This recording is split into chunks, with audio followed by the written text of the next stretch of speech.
Aside from students, you have also inspired and mobilized thousands of people around the world to join your cause.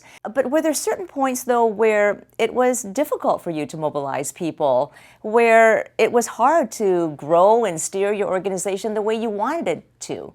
Simple answer is many times. I mean, if you go into the early days of Kahn Academy, even back to when I was tutoring my cousins, in my head that was just a family project. But you'd be amazed how many people, good friends, say, why are you doing that? Around 2009, when there's about 50,000 people who are using Kahn Academy on a regular basis, and I set it up as a nonprofit, and I said maybe I could quit my job to do this full time.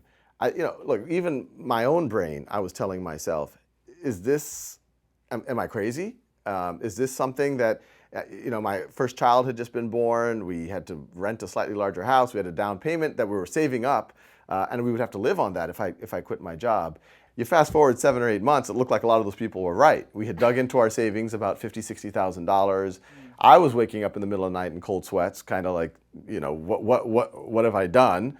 And questioning everything about myself.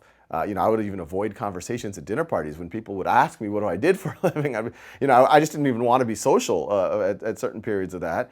So when you had those moments of, lack of confidence, self-doubt about whether the Kahn Academy would ever succeed, how did you break through all that and keep going?